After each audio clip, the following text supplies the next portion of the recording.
আলহামদুলিল্লাহ রব্বিল আলামিন আসসালাতু ওয়াসসালামু আলা সাইয়্যিদিল মুরসালিন ওয়া আলা আলিহি আসহাবি আজমাইন। মাননীয় স্পিকার, আমাকে সুযোগ দেওয়ার জন্য আমি আপনাকে অসংখ্য ধন্যবাদ জানাচ্ছি। আমি আজকে আমার নির্বাচনী এলাকা রংপুর ২ বদরগঞ্জ তারাগঞ্জবাসীকেও আন্তরিক ধন্যবাদ জানাই যে তারা ভোট না দিলে আজকে আমি সংসদে আসতে পারতাম না এবং আজকে আমি কথা বলার সুযোগ পেতাম না। মাননীয় স্পিকার, যাদের ব্যাপারে শোক প্রস্তাব আনতে বলা হয়েছে, বিশেষ করে আমার দলের, আমি অত্যন্ত দুঃখিত যে আজকে যদি ২৪শে জুলাই না হতো তাহলে আমার মতো লোক ফাঁসির সেল থেকে এসে সংসদে স্থান পেতাম না। আমি প্রথমেই সেই জুলাই যোদ্ধাদের আন্তরিক মোবারকবাদ এবং ধন্যবাদ জানাচ্ছি, যাদের ফলে শুধু আমি না, যারা দেশ এবং দেশের বাইরে ছিলাম, যারা কারাগারে ছিলাম, যারা কোনো সময় কল্পনা করিনি, আজকে আমরা মহান জাতীয় সংসদে উপস্থিত হতে পেরেছি এবং আজকের সেই জাতীয় সংসদ, তাই জুলাইকে অস্বীকার করে জাতীয় সংসদ এটা হতে পারে না।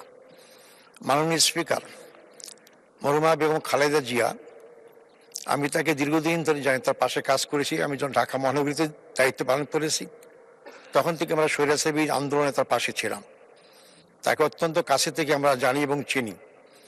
তিনি আপাত মস্তক একজন বাংলাদেশ প্রেমিক মহিলা ছিলেন, তিনি দেশপ্রেমিক মহিলা ছিলেন। তিনি দেশের স্বার্থের বাইরে অন্য কোনো কথা চিন্তা করেননি।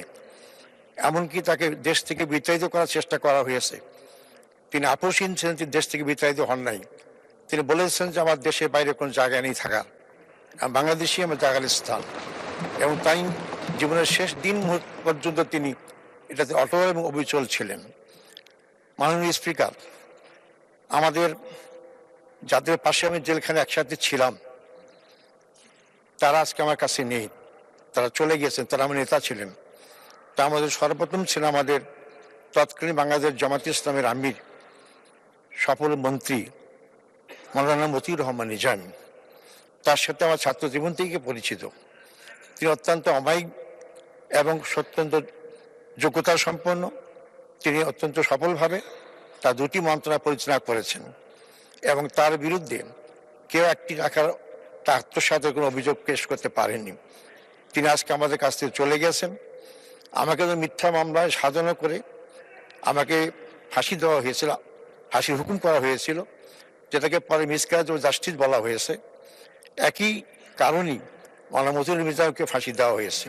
অত্যন্ত মিথ্যা প্রপাগান্ডা করে, মিথ্যা নাটক সাজিয়ে তাকে হত্যা করা হয়েছে।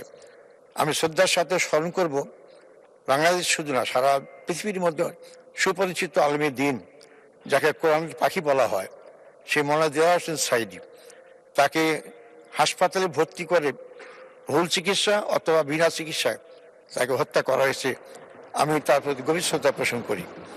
আজকে যারা আমাদের কাছ থেকে বিদায় নিয়েছেন তার মধ্যে আমাদের সফল মন্ত্রী, তৎকালীন বাংলাদেশ জামাত ইসলামী সেক্রেটারি জেনারেল জনাব আলী হাসান মুজাহিদ, তাকে একই মামলায় হত্যা করা হয়েছে। এবং মোহাম্মদ কামরুজ্জামান আব্দুল কাদের মোল্লা একই মামলায় হত্যা করা হয়েছে। প্রবীণ রাজনীতিবিদ, যিনি ইউনিয়ন কাউন্সিল মেম্বার থেকে জাতীয় সংসদে 5 বার এমপি নির্বাচিত হয়েছিলেন, মানে আব্দুল সোবান, তাকেও জেলখানায় অত্যন্ত কষ্ট দিয়ে হত্যা করা হয়েছে।